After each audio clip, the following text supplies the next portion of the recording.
Dear students, today we will discuss about the process of photosynthesis, which is very important in the process in plant physiology and needs to be understood fully. But before going into detail about the photosynthesis, let's talk about different photosynthetic organisms. What actually photosynthetic organisms are? These organisms are with the ability to produce, to capture the light energy, and that captured light energy is converted into organic compounds. So photosynthesis is basically an essential process in the life which provides energy to both producers and consumers. Producers are basically those organisms or those living things which can produce their food by themselves, but the consumers are those living organisms which are dependent on the producers for their survival of life. So these are the photosynthetic organisms. These are also known as photoautotrophs because they can synthesize their food by themselves. Some of these organisms are included in higher plants, some are the protists, for example, algae and euglena, and some are bacteria. So basically, we categorize the photosynthetic organisms into three major groups. First of all is the cyanobacteria. These are the only prokaryotes which have the ability to perform the photosynthetic which have the ability to perform the oxygenic photosynthesis. Oxygenic photosynthesis means the process in which oxygen is involved as a substrate. Formerly, these cyanobacteria were known as blue-green algae. These are monophyletic with the kingdom bacteria, and these cyanobacteria are diversely and are very diverse with respect to their morphology, in their physiology, and in their metabolism. So, these cyanobacteria have the ability to fix carbon dioxide and nitrogen both, and these two most important biochemical processes which are occurring on the earth. Globally, these cyanobacteria are the primary producers and contribute greatly to the global nitrogen budget. As you all know that nitrogen is abundantly present in the environment, but it is not available to the plants because plants cannot use it in the free state.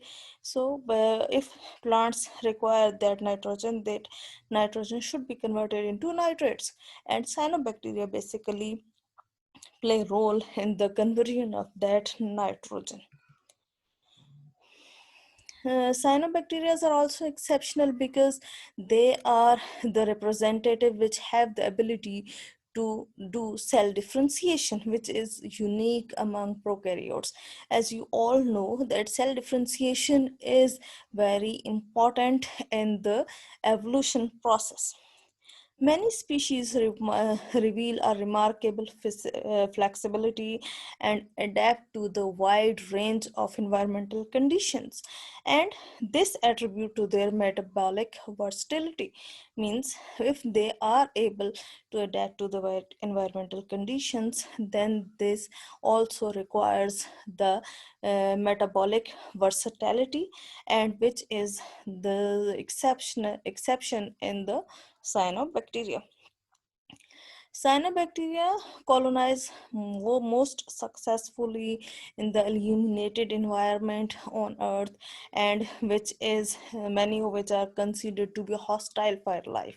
Means these are the living organisms which play a prominent role in very extreme conditions and enable that extreme environment to be to for the survival of living organisms.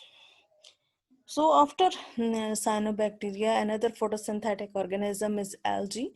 Algae, as you all know, that this is also very diverse and ancient group of organisms, and this is polyphyletic in evolution and artificial by taxonomy.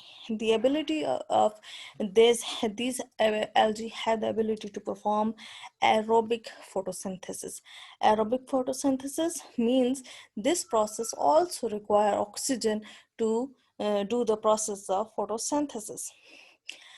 Algae that range in size from very tiny cyanobacterial cells to picoplankton to the giant scalps dominating the rocky coastlines means they have very diversity in the size, and they can be found in the form of tiny cyanobacteria, and they can be present in the giant forms.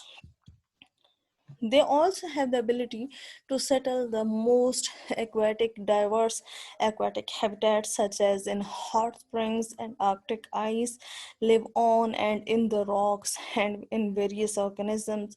And they also travel by air currents for thousands of miles and can be found in groundwater. So these are the different diverse aquatic habitats in which algae can be found. Third photosynthetic organism is the higher plants or tracheophytes. Vascular plants, as they have the ability, vascular, they have well-developed vascular system. Their habitat is predominantly terrestrial or epiphytic. Means these are not present among the aquatic environment, but they are present on the in the terrestrial or epiphytic environment. Their plastic pigments are chlorophyll A, chlorophyll B, carotenoids, and xanthophylls. Their cell wall is mostly composed of cellulose, hemicellulose, and lignin. And reproduction is heteromorphic. They have the heteromorphic alternation of generation, and sporophytic life cycle is the very conspicuous phase. Its growth is usually indeterminate. Sex organs are with or without jackets of sterile cells, and male gametes are bi or multiflagellates, or they may be lacking flagella.